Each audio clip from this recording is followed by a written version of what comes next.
Alors je dis bonjour à tous, bienvenue. Bienvenue à la famille, bienvenue pour ce moment de partage. Le titre de ce moment de partage aujourd'hui, c'est La croix et le tombeau. Alors nous allons voyager dans la parole de Dieu, dans la parole pour comprendre ces étapes importantes et incontournables pour sauver l'humanité, pour nous sauver. Jésus-Christ est mort, il est ressuscité le troisième jour. Bien sûr, s'il meurt et s'il ressuscite, c'est pour toi et pour moi. Et ça, c'est le message central que nous laisse l'évangile. Jésus-Christ, lorsqu'il vient sur la croix, il est Dieu le Fils, il est Fils Dieu devenu homme, et aussi lorsqu'il vient mourir sur la croix. Alors celui qui n'a point connu le péché, il l'a fait devenir péché pour nous, afin que nous devenions en lui justice de Dieu. 2 Corinthiens 5, verset 21. 2 Corinthiens 5, verset 21 nous dit que quelque chose de terrible a eu lieu. Il devient péché pour nous, pour toi et moi, à la croix. Il prend sur lui l'ensemble de nos fautes. Il est écrit en Galates 3, verset 13-15, Christ nous a rachetés de la malédiction de la loi, étant devenu malédiction pour nous, car il est écrit maudit est quiconque qui est pendu au bois, afin que la bénédiction d'Abraham, qu'Abraham eut pour les païens, son accomplissement en Jésus-Christ, et que nous ressuscions, voilà, par la foi, l'esprit qui avait été promis. Frères, je parle de la manière des hommes. Une disposition en bonne forme, bien que faite par un homme, n'est annulée par personne et personne n'y ajoute. Ça, c'est Galates 3, versets 13-15. Cela nous dit qu'il a été maudit, nous qui aurions dû être maudits, plutôt que ce soit nous qui soyons maudits, c'est lui qui a été maudit. Il est maudit à notre place. Il y a une substitution extraordinaire. Et au moment où il est sur la croix, dans la deuxième partie de sa crucifixion, de midi à 15 heures, les ténèbres recouvrent tout l'ensemble de la terre. Non pas le lieu où il a été crucifié, non pas uniquement la ville où il a été crucifié, non pas simplement le pays où il a été crucifié, et je dirais encore, non pas le continent où Jésus-Christ a été crucifié, mais sur toute la terre. Qu'est-ce que cela signifie? On retrouve ces ténèbres à deux moments significatifs de l'histoire d'Israël. Nous trouvons ces ténèbres en Genèse 15, versets 17 à 18. Au coucher du soleil, un sommeil mystérieux tomba sur Abraham. Une sombre et profonde frayeur tomba sur lui. Après le coucher du soleil, il y eut des ténèbres épaisses. Alors, un brasier fumant et une torche enflammée passèrent entre les morceaux d'animaux. Ce jour-là, le Seigneur conclut une alliance avec Abraham en ces termes: à ta descendance, je donne le pays que voici, depuis le torrent d'Égypte jusqu'au grand fleuve d'Euphrate.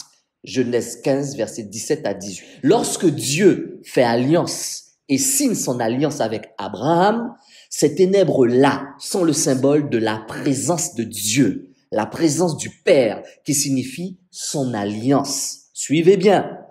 On les trouve ailleurs, au moment où Dieu conduit le peuple d'Israël hors d'Égypte. Il est question d'une colonne de feu et d'une colonne de nuée, de ténèbres.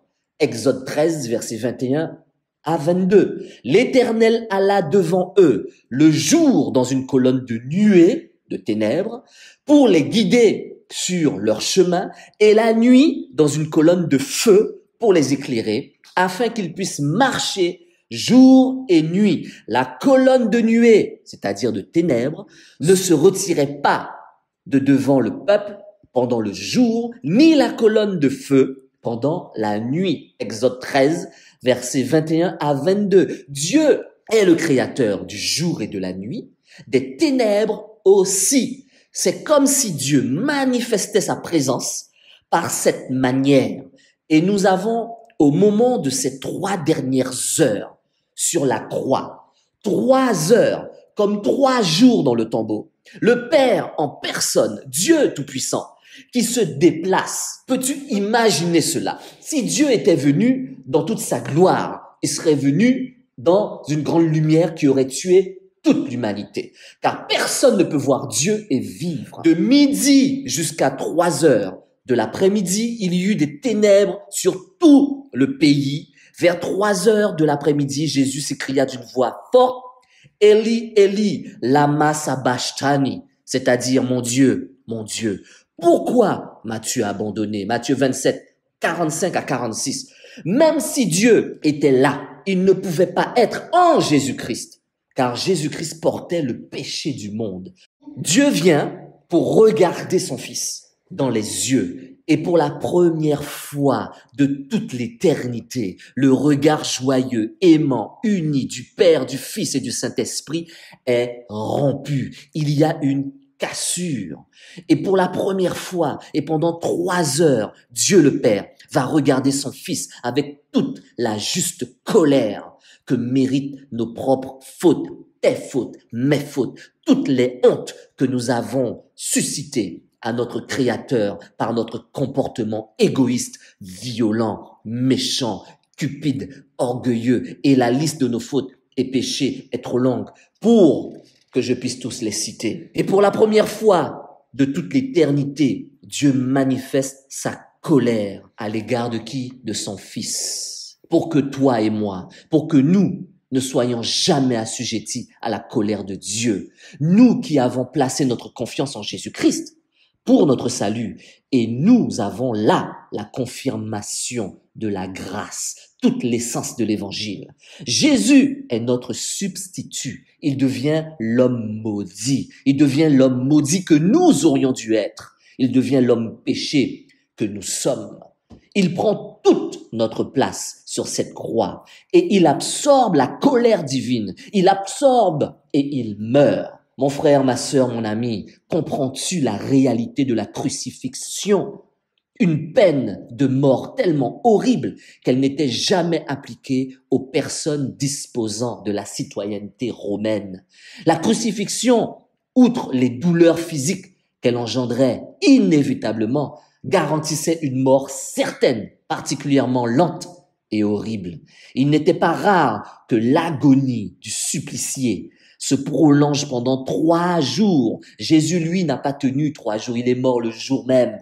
Tellement c'était dur d'avoir le poids du péché du monde sur lui. Le phénomène de déshydratation se conjuguait à celui qui, en définitive, provoquait la mort, c'est-à-dire l'asphyxie de Jésus-Christ était terrible et réelle. La mort par crucifixion était réservée à des criminels ayant commis des délits particulièrement graves, aussi bien des hommes que des femmes. Oui, oui, oui, aussi bien des hommes que des femmes. La différence, c'est que les hommes étaient crucifiés dos contre le mât, tandis que les femmes tournaient le dos au public qui assistait à la mise à mort. Autre circonstance que la plupart des chrétiens ignorent totalement ou peut-être même ne veulent même pas écouter, l'homme était crucifié complètement nu. L'homme était crucifié complètement nu. Jésus-Christ était complètement nu sur la croix, mon frère, ma sœur, mon ami, pour toi, pour moi, humilié, traité comme un meurtrier à côté des brigands. Les évangiles confirment cette nudité. Il est écrit, après l'avoir crucifié, ils se partagèrent ses vêtements en tirant au sort afin que s'accomplisse ce qui avait été annoncé par le prophète. Ils se sont partagés mes vêtements et ils ont tiré au sort ma tunique. Matthieu 27, verset 35. Car les soldats ont bien partagé les vêtements de Jésus-Christ et tiré au sort sa tunique. Il a été exposé à la honte et abreuvé d'insultes. Jésus-Christ achève sa course sur la croix. Il meurt complètement nu. Peux-tu imaginer la terrible douleur de Dieu, son Père, à ce moment-là? 3 jours plus tard, oui, il ressuscite, montrant que son sacrifice a été accepté pour Dieu. Il est exalté, il reprend sa place glorieuse qu'il a laissée en venant sur terre. Et maintenant, il te tend la main à toi qui ne l'as pas encore accepté. Il tend la main à tous ceux et toutes celles qui sont conscients de leur honte, qui sont conscients de leur faute et qui n'attendent qu'une chose, de recevoir la plénitude de l'amour, de l'honneur, du pardon de Dieu, que Dieu offre en Jésus-Christ de façon très libre, par une conviction de péché, par une foi qui fait que l'on saisit la main de Jésus-Christ, nous a tendus par sa mort et son sacrifice. Alors Jésus-Christ, par sa honte, son sacrifice, sa nudité, nous a revêtus de la grâce. Comment peux-tu négliger le prix de cette grâce? Il est bien vrai qu'aujourd'hui, la notion de sacrifice de Jésus-Christ sur la croix assurant le salut au moyen d'une substitution pénale est à milieu de la compréhension moderne. Il nous est difficile de comprendre cela parce que de nos jours, on ne crucifie plus les gens.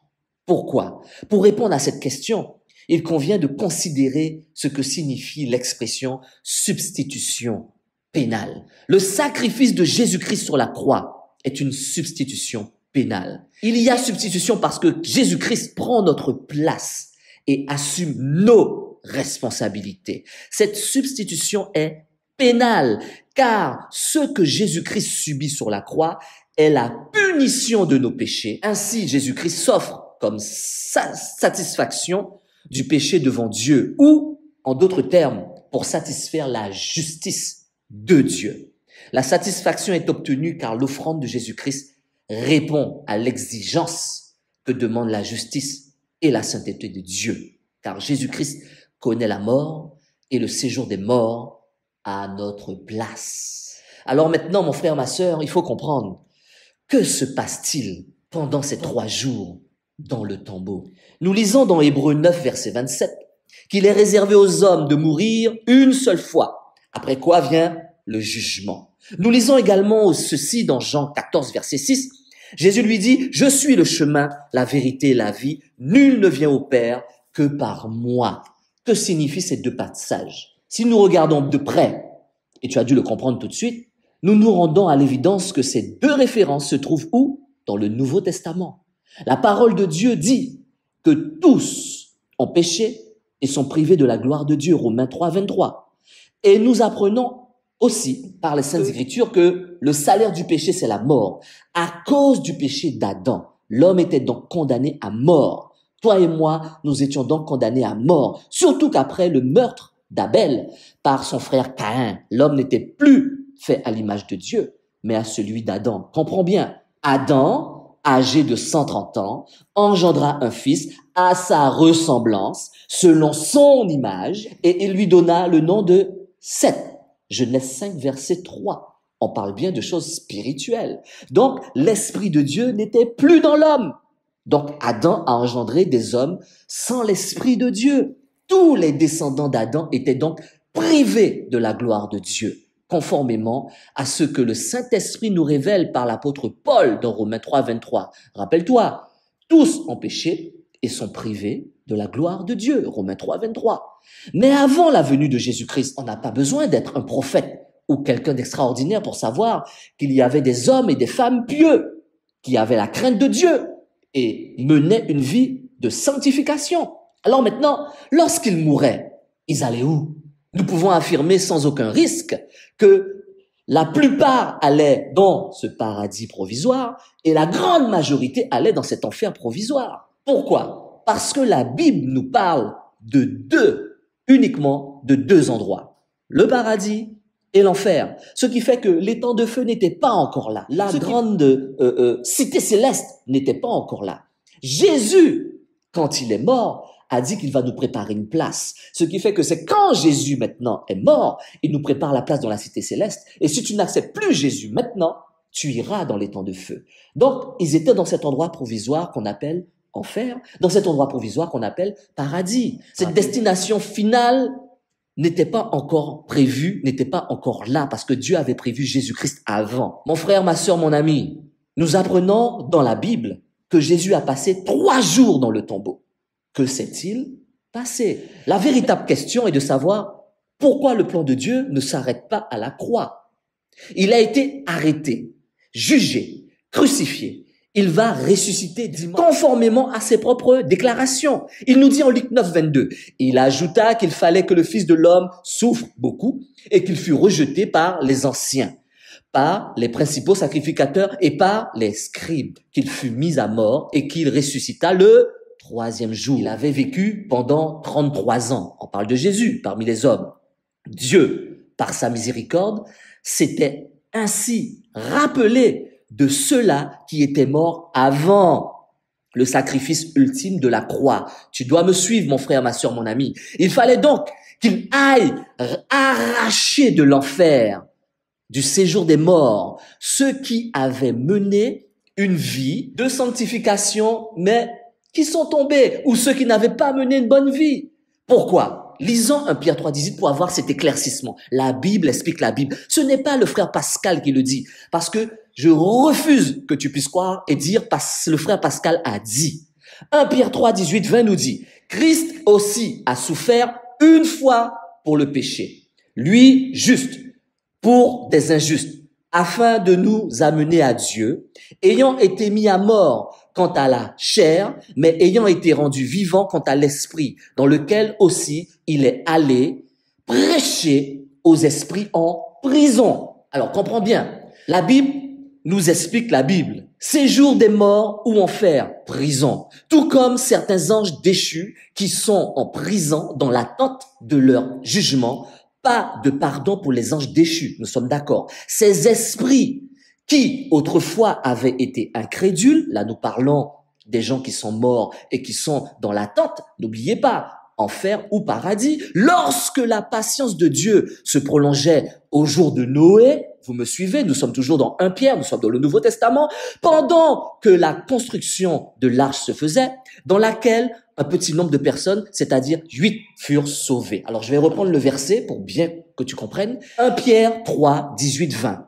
Christ aussi a souffert une fois pour les pécheurs, lui juste, pour des injustes, afin que de nous amener à Dieu, ayant été mis à mort quant à la chair, mais ayant été rendu vivant quant à l'esprit, dans lequel aussi il est allé prêcher aux esprits en prison. Ces esprits qui autrefois avaient été incrédules lorsque la patience de Dieu se prolongeait au jour de Noé. Donc je ne parle pas de toi et de moi. Pendant la construction de l'arche, dans laquelle un petit nombre de personnes, c'est-à-dire 8, furent sauvées à travers l'eau.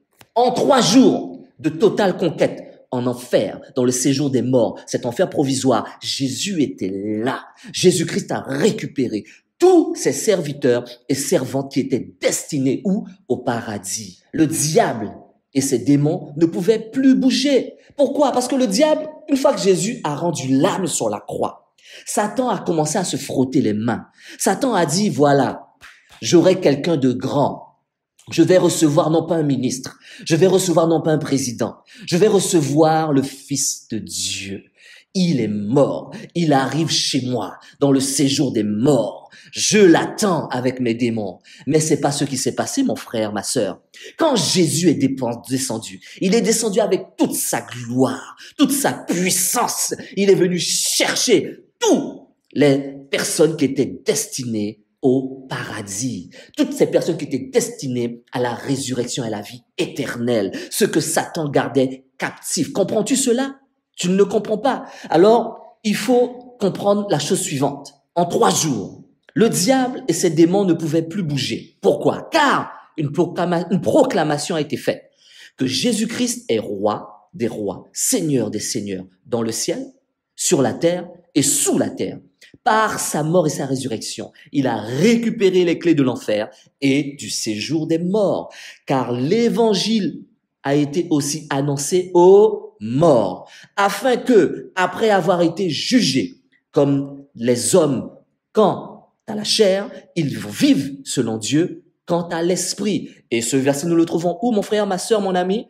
1 Pierre 4, verset 6. Je te le relis.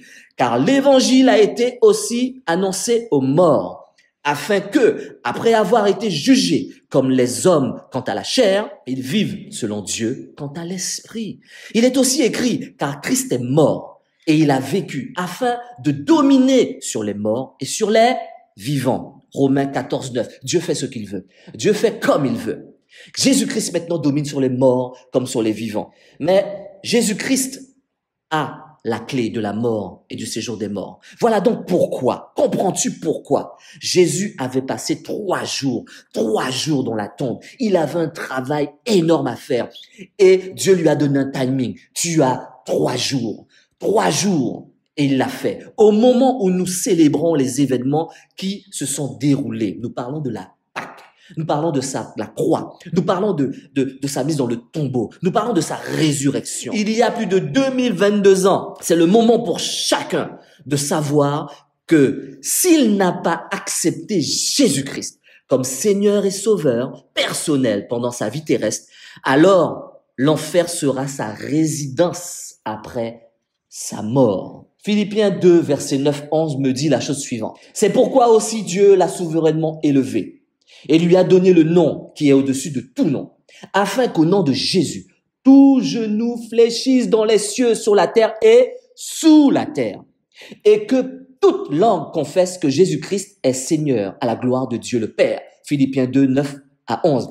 Cette chose ne pouvait pas se faire tant que Jésus-Christ n'avait pas été crucifié et ressuscité. C'était impossible. Donc les 3 jours dans le tombeau lui a permis maintenant de faire cela. Et Philippiens, encore le Nouveau Testament, te le confirme. Dieu va-t-il t'accorder une deuxième chance après ta mort? Si tu te bases sur ces versets-là, si tu veux te baser, sur ce que je viens de te dire, comme il l'a fait il y a 2022 environ, quand il était dans le tombeau, la réponse est non. Je te confirme. Il ne te donnera plus de deuxième chance. C'est fini. Car Jésus-Christ dit, pourquoi? Parce que Jésus-Christ est déjà allé prêcher aux esprits en prison, c'est-à-dire dans le séjour des morts, qui autrefois avaient été incrédules lorsque la patience de Dieu se prolongeait au jour de qui? Au jour de qui? Au jour de Noé, pendant la construction de l'arche. 1 Pierre 3, versets 19-20. Tout comme il est mort une seule fois, cela s'est fait une seule fois. Il n'y a pas de deuxième chance, mon frère, ma sœur, mon ami. Tu dois te tenir bien jusqu'à son retour. Il n'y aura plus de seconde chance. Maintenant, si tu n'as pas Jésus-Christ, tu n'entres pas au paradis et non plus dans la nouvelle cité. Jésus lui dit, je suis le chemin, la vérité et la vie. Nul ne vient au Père que par moi. Jean 14, verset 6. Voilà ce qui s'est passé à la crucifixion et pendant les 3 jours dans le tombeau. Maintenant, Jésus est où? Il est assis à la droite de Dieu et il a tout accompli pour toi et moi. Alors ceux qui n'ont pas encore accepté Jésus-Christ, qui n'ont pas encore fait la paix avec le Fils de Dieu, l'unique, accepte-le maintenant, mon ami, avant qu'il ne soit trop tard. C'est ce que j'ai reçu pour nous aujourd'hui. Amen. Amen.